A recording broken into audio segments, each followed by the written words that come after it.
ஆண்டவராய் இயேசு கிறிஸ்துவின் கிருபையுள்ள நாமத்திலே உங்கள் யாவருக்கும் அன்பினால் வாழ்த்துக்கள் கூறி இன்றைய தியானத்திற்கு உங்களை தயவோடு அழைக்கிறோம்.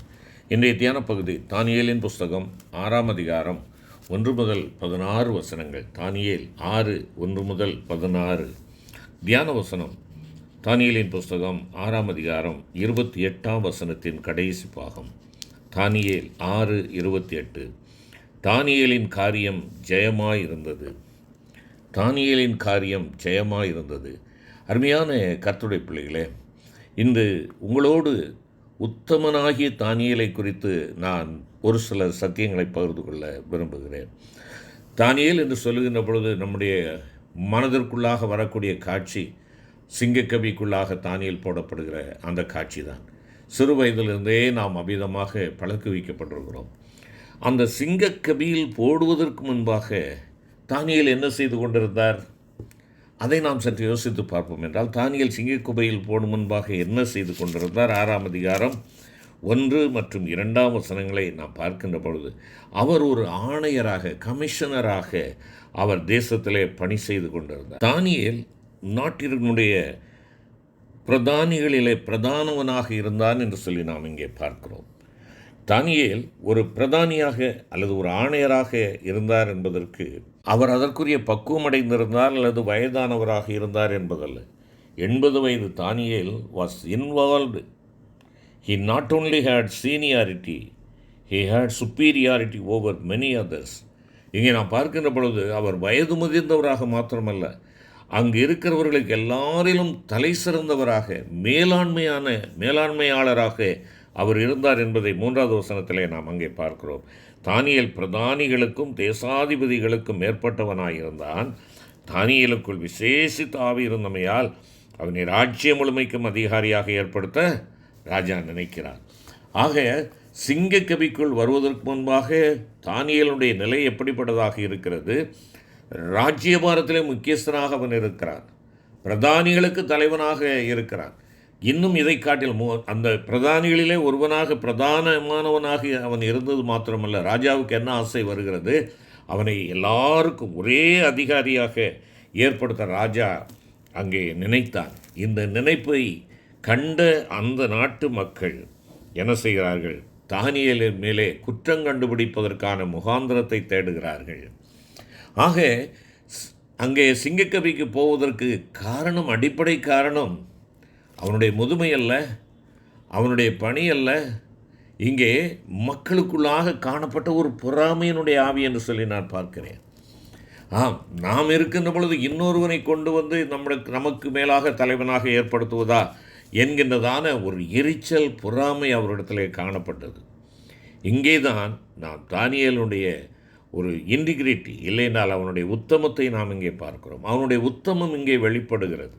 An excellent attitude, spirit-filled man.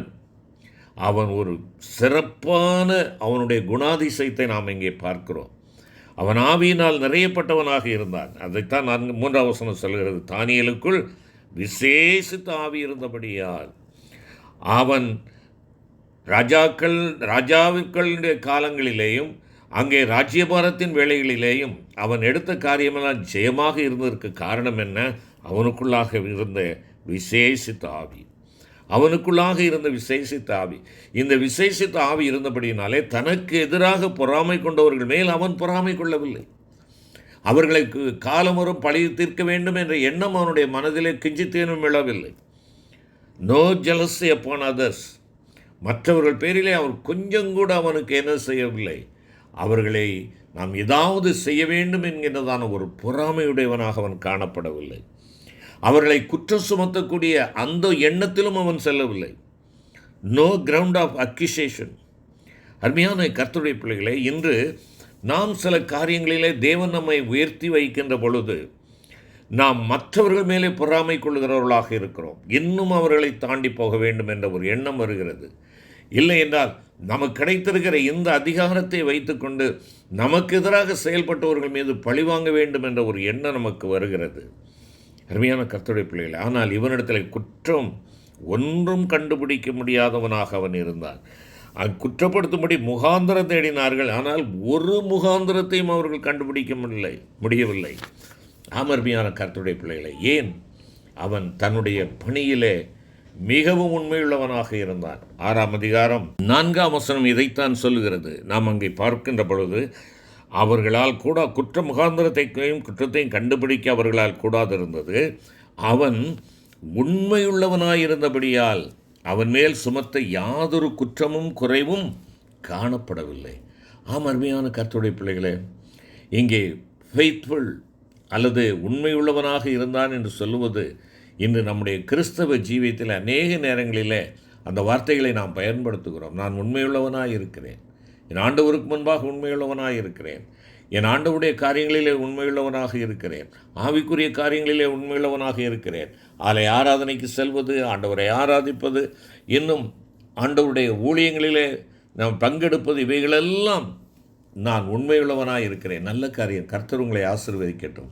ஆனால் அருமையான சகோதரனே, சகோதரியே, what about your faithfulness in your job? உன்னுடைய டீச்சிங் லைனில், உன்னுடைய பணியில், உன்னுடைய உத்தியோகத்தில், இல்லையென்றால் உனக்கு கொடுக்கப்பட்ட பொறுப்பில் நீ உண்மையோடு இருக்கிறாயா? சற்று நீங்களும் நானும் யோசித்து பார்க்க நாம் அழைக்கப்படுகிறோம். நீதிமொழிகளின் ஆக்கியோன் சொல்லுகிறான், அங்கே 20வது அதிகாரம் 6 மற்றும் 7ஆம் வசனங்களை நாம் திருப்பிக் கொள்வோம் என்றால், 20ஆம் அதிகாரம் 6 மற்றும் 7ஆம் வசனம், மனுஷர் பெரும்பாலும் தங்கள் தயாளத்தை பிரசித்தப்படுத்துவார்கள், உண்மையான மனுஷனை கண்டுபிடிப்பவன் யார்? நீதிமான் தன் உத்தமத்திலே நடக்கிறான், அவனுக்கு பிறகு அவன் பிள்ளைகளும் பாக்கியவான்களாயிருப்பார்கள். அருமையான கர்த்தருடைய பிள்ளைகளே, இங்கே நீதிமொழிகளை நாக்கியவன் கேட்கிறார், உண்மையான மனிதனை கண்டுபிடிப்பவன் யார் என்பதாக. ஆம், உண்மையான மனிதன் யார்? நீதிமான் உத்தமத்திலே நடக்கிறான், உண்மையிலே நடக்கிறான், உத்தமத்திலே நடக்கிறான், அவனுக்கு பிறகு அவன் பிள்ளைகளும் பாக்கியவான்களாக இருப்பார்கள். ஆம், அருமையான கர்த்தருடைய ஜனமே, நான் உத்தமமாய் இருக்கிறேனா? என் ஆண்டவரோடு உள்ள காரியத்திலே அல்ல, வெளிப்படையாக மக்கள் பார்க்கிற ஆவிக்குரிய காரியங்களிலே நான் ஒருவேளை உத்தமனாக இருக்கலாம், உத்தமனாக தோற்றமளிக்கலாம். ஆனால் என் கையிலே ஆண்டவர் கொடுத்திருக்கிற உத்தரவாதமான உத்தியோகத்திலே, உலக பிரகாரமான பணிவிடையிலே, என்னுடைய பணியிலே, என்னுடைய உழைப்பிலே, என்னுடைய வேலைகளிலே இந்த உத்தமம் காணப்படுகிறதா? இந்த உத்தமம் காணப்படுகிறதா? ஆண்டவர் நம்மிடத்தில் இதை எதிர்பார்க்கிறாரே. உள்ளும் புறமும் சீரான வாழ்வு வாழ வேண்டும் என்று சொல்லி ஆண்டவர் விரும்புகிறாரே. அருமையான கர்த்தருடைய பிள்ளையே, நீதிமொழிகள் 11ஆம் அதிகாரம் 3வது வசனத்தை பாருங்கள். செம்மையானவருடைய உத்தமம் அவர்களை நடத்தும், துரோகிகளின் மாறுபாடோ அவர்களை பாழாக்கும். செம்மையானவருடைய உத்தமம், உன் வழிகள் ஆண்டவருக்கு பிரீதியாய் செம்மையாய் இருக்கும் என்றால் அந்த பாதை உன்னை வழிநடத்தி கொண்டு செல்லுகிறது. ஆம், அருமையான கர்த்தருடைய பிள்ளைகளே, தானியேல் தன்னுடைய உத்தமத்திலே நடந்தான், அவனிலே ஒரு குற்றமும் காணப்படவில்லை. நீதிமொழிகள் 19:1 சொல்கிறது, மாறுபாடான உதடுகள் உள்ள மூடனை பார்க்கிலும் உத்தமனாய் நடக்கிற தரித்திரனே வாசி. அவன் உத்தமனாய் நடக்கிறவன் ஏழையாயிருந்தாலும், வறுமையில் இருக்கிறவனாயிருந்தாலும், தரித்திரனாயிருந்தாலும் அவன்தான் சிறந்தவன் என்பதாக குறிப்பிடுகிறார். ஆம், தானியேல் உத்தமனாகிய தானியேல் என்று அழைக்கப்படுவதற்கு காரணம் என்ன? அவனிடத்திலே காணப்பட்ட விசேஷ தாவி, அவனிடத்திலே காணப்பட்ட தன்னுடைய பணியிலே எந்த குற்றமும் கண்டுபிடிக்க முடியாத உண்மையான பணி. அது மாத்திரமல்ல, 6ஆம் அதிகாரம் 3-4 வசனங்களை நாம் பார்க்கின்ற பொழுது அங்கே பர்சனல் பியூரிட்டி, அவனுடைய வாழ்விலே காணப்படுகிற தனிப்பட்ட பரிசுத்தமான ஒரு வாழ்க்கை. ஆம், என் தேவன் விரும்புகிற காரியம் அதுதான். 6ஆம் அதிகாரம் 3 மற்றும் 4 வசனங்களை நாம் பார்க்கின்ற பொழுது, பிரதானிகளும் தேசாதிபதிகளும் தானியேலுக்கு விரோதமாக குற்றங்களை தேடிக்கொண்டிருக்கிறார்கள். நாட்டு நடப்புகளை எப்படி நடத்துவது, விசாரிப்பது என்பதை குறித்ததான தேட்டம் அவரிடத்தில் காணவில்லை. உத்தமனாகிய தானியேலுக்கு விரோதமாக என்ன குற்றம் கண்டுபிடிக்கலாம் என்று சொல்லி தேடிக்கொண்டிருக்கிறார்கள். எந்தெந்த இடங்களிலே அவர்கள் தோண்டி பார்க்க முடியுமோ எல்லாவற்றையும் தோண்டி பார்க்கிறார்கள். குற்றத்தை தோண்டி தோண்டி பார்க்க அவர்கள் விரும்புகின்ற பொழுது அந்த எங்கெல்லாம் தோண்டினார்களோ அங்கிருந்து ரோஜா மலரின் வாசனை தான் அவர் மேல் வீசுகிறது. ஆகையினால் உண்மை, உத்தமம், நேர்மை, பாரபட்சமற்ற தன்மை, இரட்டை வாழ்வற்ற ஒரு மனிதனாக வாழ்ந்த ஜீவியம், எந்த ஒரு காரியத்திலே ஒளிமறைவில்லாத ஜீவியத்தை அவனிலே காண முடிந்தது. குற்றம் கண்டுபிடிக்க முனைந்தவர்கள் அவன் தேவ மனிதன் என்று கண்டுபிடித்தார்கள். அவர்கள் கண்டுபிடிக்க சென்ற வழி என்ன? குற்றமாகப்படுமா என்று சொல்லி. ஆனால் அவர்கள் கண்டுபிடித்தது என்ன? தானியேல் ஒரு தேவ மனிதன் என்று கண்டுபிடித்தார்கள். 5ஆம் வசனம் அதைத்தான் சொல்லுகிறது. அவனுடைய தேவனை பற்றிய வேத விஷயத்திலே குற்றப்படுத்தும் முகாந்திரத்தை கண்டுபிடித்தாலொழிய அவனை வேறொன்றிலும் குற்றப்படுத்தும் முகாந்திரத்தை கண்டுபிடிக்கக்கூடாது என்றார்கள்.